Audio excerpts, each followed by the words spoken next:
හරි. අද අපි පටන් ගන්නවා මූලික සටහන් පොත් කියන ඉතාමත් වැදගත් පාඩමක්. හරි. මූලික සටහන් පොත් කියන්නේ මොනවද? හරි. ඊට කලින් මම කියන්නම් අපිට තියෙන්නේ ගිණුම්කරණය කියන ක්‍රියාවලියක්නේ. අපි කියනවා ගිණුම්කරණය කියන process එකක්. කියන්නේ ක්‍රියාවලියක්.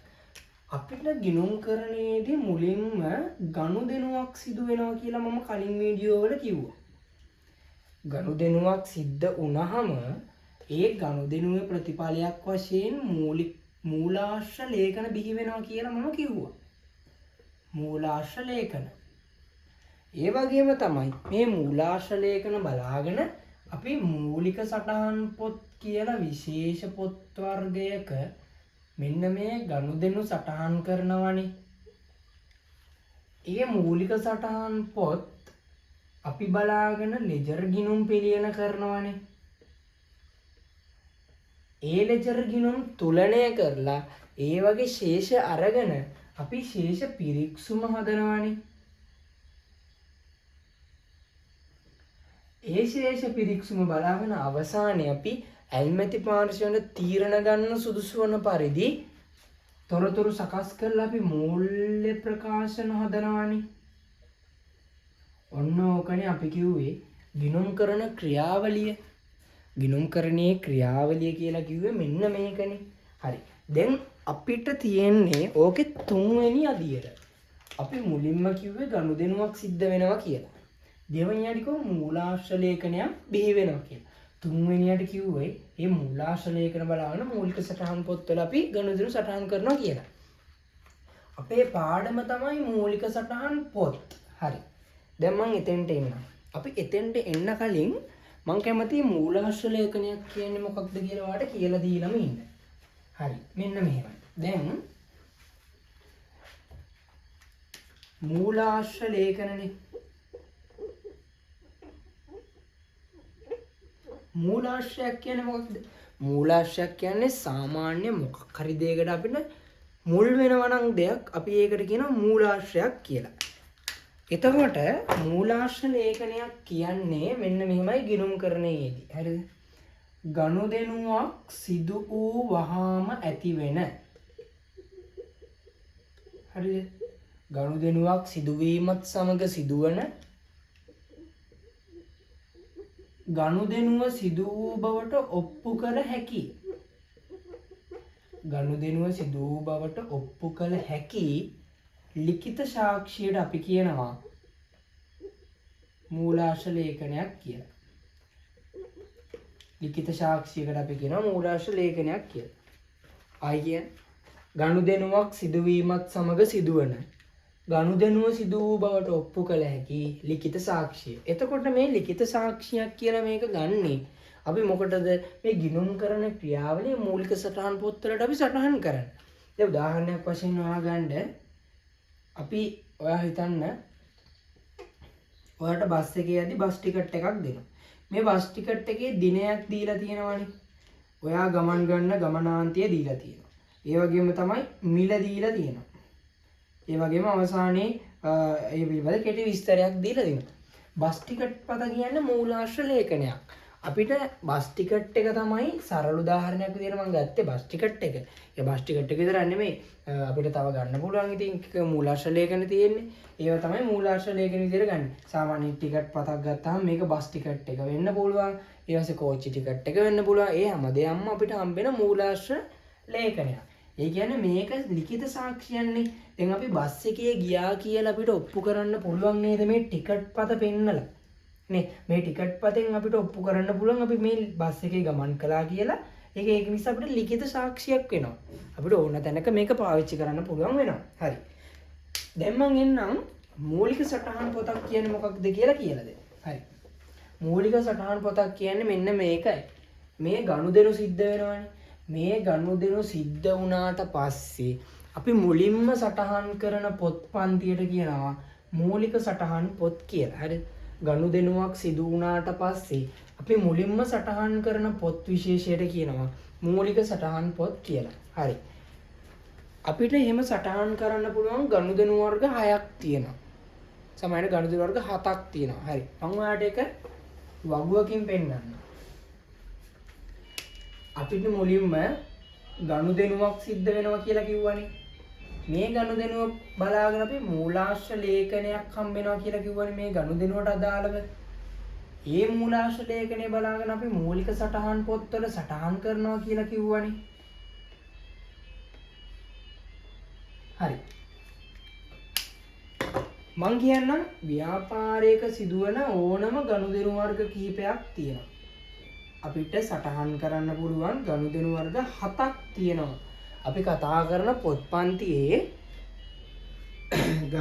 පොත්පන්තියේ ප්‍රධාන ලෙජර් සමාන ප්‍රධාන සටහන් පොත් 7ක් තියෙනවා. ඒ වගේම ඊට අමතරව වෙනස් සටහන් කරන පොතකුත් තියෙනවා විශේෂයෙන් ගන්න පුළුවන්. හරි. මම දැන් කියලා දෙන්නම් මොනවද 8 කියලා පිළිවෙල. එක තමයි මුදල් සහ චෙක්පත් ලැබීම. මුදල් සහ චෙක්පත් ලැබීම.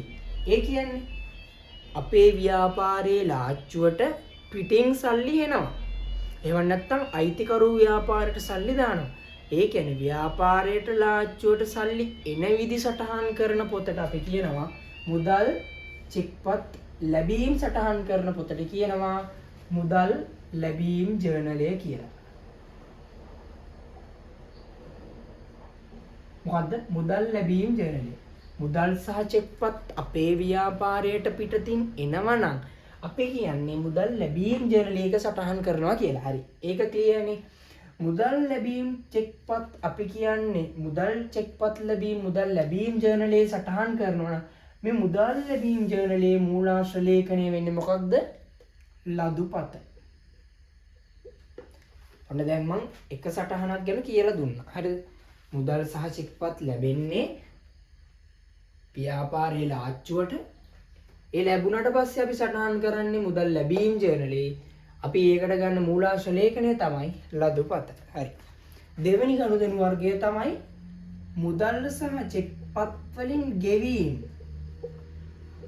ඒ කියන්නේ ව්‍යාපාරයේ නඩත්තු වියදම් විදියට හරි ව්‍යාපාරයෙන් පිටතට හරි ව්‍යාපාරයෙන් කෙසේ හෝ ලාච්චුවෙන් පිටතට මුදල් යනවා නම් අපි ඒවට කියනවා මුදල් සහ චෙක්පත් වලින් ගෙවීම කියලා. අපි ව්‍යාපාරයේ මුදල් සහ චෙක්පත් වලින් ගෙවීම එකටම ගන්නවානේ. එතකොට මුදල් සහ චෙක්පත් වලින් ගෙවීම සටහන් කරන්නේ අපි මුදල් ලැබීම් ජර්නලය වගේම තව ජර්නලයක් තියෙනවා මුදල් ගෙවීම් ජර්නලය. අපි කියනවා මුදල් ගෙවීම් ජර්නලය කියලා. මුදල් සහ චෙක්පත් වලින් ගෙවීම මුදල් ගෙවීම් ජර්නලයේ සටහන් කරනවානේ. මේ මුදල් ගෙවීම් ජර්නලයේ මූලාශ්‍ර ලේඛනය වෙන්නේ ගෙවීම් වවුචරය. උදාහරණයක් වශයෙන් ඉදන්න අපි සේවක වැටුප් ගෙවනවා. සේවක වැටුප් ගෙවුවට පස්සේ අපි සේවකයාට ගෙවීම් වවුචරයක් දෙනවා. හරිද? ඒ ගෙවීම් වවුචරය බලාගෙන තමයි අපි මුදල් ගෙවීම් ජර්නලයේ සටහන් කරන්නේ. සරල වශයෙන් ඕක තමයි අර්ථය වෙන්නේ. හරි. තුන්වෙනි ගනුදෙනු විශේෂය තමයි වෙළඳ භාණ්ඩ ණයට ගැනීම. ඔන්න අහන්නකො. වෙළඳ භාණ්ඩ කියන්නේ මොනවද? වෙළඳ භාණ්ඩ කියන්නේ නැවත විකිණීමේ අරමුණින් ව්‍යාපාරය අත්පත් කරගන්නා භාණ්ඩ. ඒ කියන්නේ දැන් මෙහෙමයි. දැන් ලීබඩු අලෙවිසලක නම් ඒ ලීබඩු අලෙවිසල අලෙවි කරන්නේ ලීබඩුනේ. එහෙනම් ඒක තමයි මේකේ වෙළඳ භාණ්ඩය වෙන්නේ. ලීබඩු. ඔයා හිතන්න මෝටර් රථ අලෙවි කරන ව්‍යාපාරයක ලීබඩු කියන්නේ වෙළඳ භාණ්ඩයක්ද? ලීබඩු කියන්නේ වෙළඳ භාණ්ඩයක්ද? නෑ. ඇයි? එයා විකුණන්නේ මෝටර් රථනේ. ඒතකොට ලීබඩු වෙළඳ භාණ්ඩයක් වෙන්නේ නෑ. එයාගේ වෙළඳ භාණ්ඩය වෙන්නේ මෝටර් රථ. තේරෙනවද? අන්න ඒකයි වෙළඳ භාණ්ඩ ණයට ගන්නවා කියන්නේ. හරිද? වෙළඳ භාණ්ඩ ණයට ගැනීම සටහන් කිරීමට විශේෂ පොතක් තියෙනවා. අපි ඒකට කියනවා ගැනුම් ජර්නලය කියලා. ණයට ගත්තාම අපි දානවා ගැනුම් ජර්නලය. මේ ගැනුම් ජර්නලයේ මූලාශ්‍ර ලේඛනය වෙන්නේ ගැනුම් ඉන්වොයිසිය.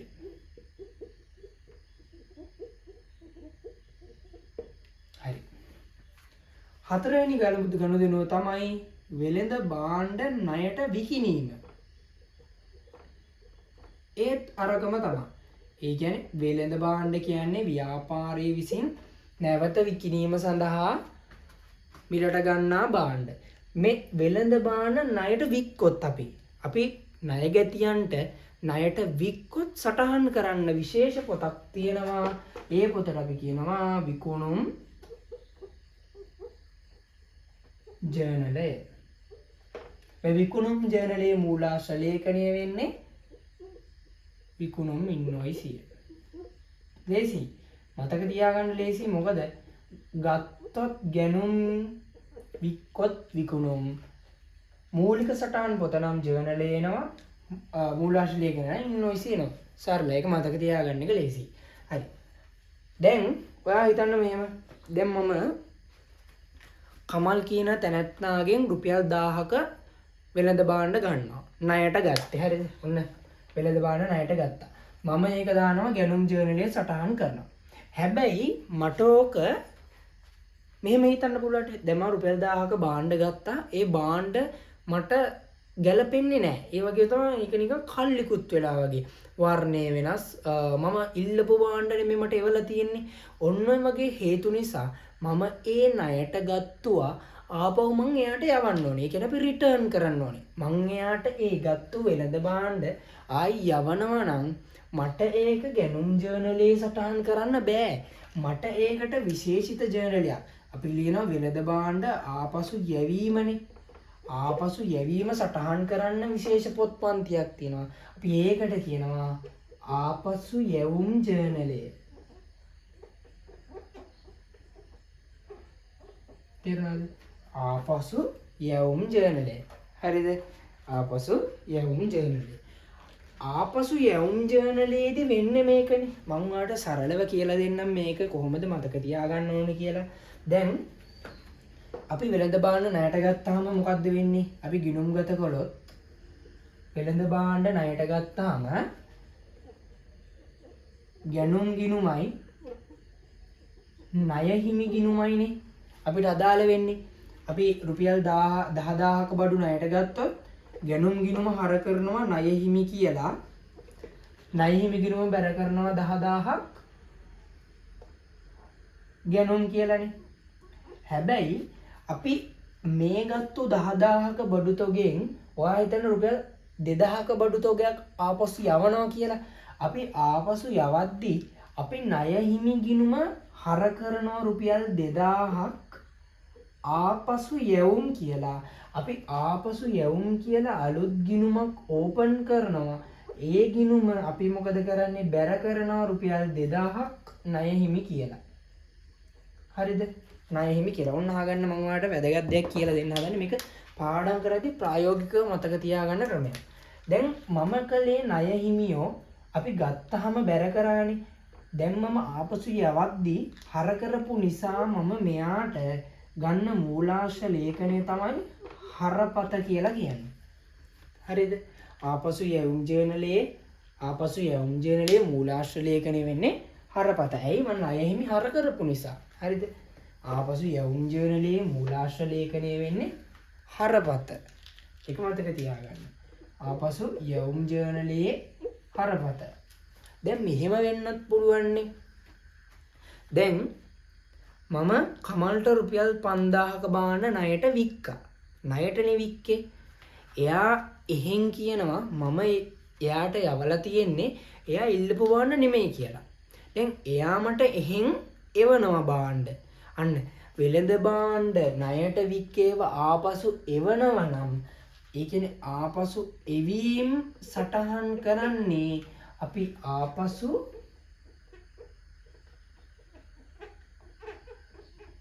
යැවුම් ජර්නලය. ආපසු යැවුම් ජර්නලය. සරලයි. අර වගේම තමයි කතන්දරේ මම ඕනනම් කියලා දෙන්නම් ප්‍රායෝගිකව ගන්න විදිය.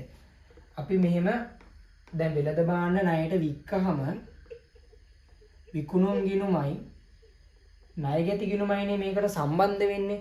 වික්කහම රුපියල් 5000ක භාණ්ඩ වික්කනම් විකුණුම් ගිණුම විකුණුම් ගිණුම බැර වෙනවානේ. ණයගැති ගිණුම හර වෙනවානේ. හැබැයි ආපසු යවද්දී ණයගැතියෝ බැර වෙනවනේ රුපියල් මම හිතුව 1000ක බඩු තොගයක් කියලා. ණයගැතියෝ 1000ක් බැර වෙලා ආපසු එවුම් කියන ගිණුම හර වෙනවනේ රුපියල් 1000ක්. මෙන්න මේ ණය ගැතියාව බැර කළා නේද? ණය ගැතියාව බැර කළා නේද? අන්න ඒ බැර කරපු නිසා මේකේ මූලාශ්‍ර ලේඛනයේ බැරපත කියලා මතක තියාගන්න. හරිද? මේක ප්‍රායෝගිකව ඔයා ගිණුම් දෙකක් ගහලා මතක තියාගත්තක් කමන්නේ. එහෙම නැත්නම් ආපසු එවුම් ජනලයේ බැරපත ආපසු එවුම් ජනලයේ හරපත කටපාඩමින් මතක තියාගත්තත් ඒක ප්‍රශ්නයක් නෑ. මම මේක කිව්වේ ඔයාලට නිකන් අර පාඩම් කරද්දි මතක හිටින්න වගේ කිව්වේ. හරි. එතකොට ආපසු එවුම් ජනලයේ අපි කිව්වේ බැරපත තමයි මූලාශ්‍ර ලේඛනය වෙන්නේ. හරිද? ඊට පස්සේ අපිට තියෙනවා ව්‍යාපාරයේ දැන් මේ මුදල් ලැබීම්, මුදල් වලින් ගෙවීම්, ඊට පස්සේ ණයට ගත්තා, ණයට වික්කා, ආපසු එව්වා කිව්වහම සාමාන්‍යයෙන් පොඩ්ඩක් අධික කියන්නේ සාමාන්‍යයෙන් මේ මුදලේ වටිනාකම වැඩිනේ සාපේක්ෂව අඩුවෙන් සටහන් කරන්න ගනුදෙනු වෙනව නේද? උදාහරණ වශයෙන් මුද්දරයක් ගත්තා, ලිපි ද්‍රව්‍ය ගත්තා. ඊට පස්සේ අපි කිව්වොත් ගෙනීමේ කුලිය ගෙවුවා. ඒ වගේම ඊට පස්සේ සංග්‍රහ වියදම් ගෙවුවා. වගේ පොඩි ගනුදෙනු ව්‍යාපාරවල වෙන්නේ නැද්ද? වෙනවනේ. අන්න ඒ පොඩි ව්‍යාපාරයේ ගනුදෙනු සටහන් කරන්න අපි පොතක් පාවිච්චි කරනවා. ඒකට කියනවා සුළු මුදල් ගෙවීම් සටහන් කිරීමට සුළු මුදල් ගෙවීම් ජර්නලය අපි පාවිච්චි කරනවා. ඒ කියන්නේ ව්‍යාපාරයේ සුළු මුදල් වලින් ගෙවීම් සාමාන්‍යයෙන් අපි කිව්වොත් රුපියල් 100ක ලිපි ද්‍රව්‍ය මිලට ගත්තා. ඔය වගේ එකපාරට මුදල් ගෙවීම් ජර්නලයේ අපි සටහන් කරනකොට පොඩ්ඩක් අර සාපේක්ෂව විශාල ගනුදෙනුවක් අතරේ පොඩි ගනුදෙනුවක් කියන්නේ අර අපිට ගිණුම් කරන්නේදී සාමාන්‍ය පොඩ අසීරු වෙන අවස්ථා තියෙනවනේ. ඒක නිසා අපි සුළු මුදල් ගෙවීම් සටහන් කරන්න වෙනම පොතක් පාවිච්චි කරනවා සුළු මුදල් ගෙවීම් ජර්නලය. අපි ඒකේ මූලාශ්‍ර ලේඛනයේ විදිහට ගන්නේ සුළු මුදල් ගෙවීම් වවුචරය.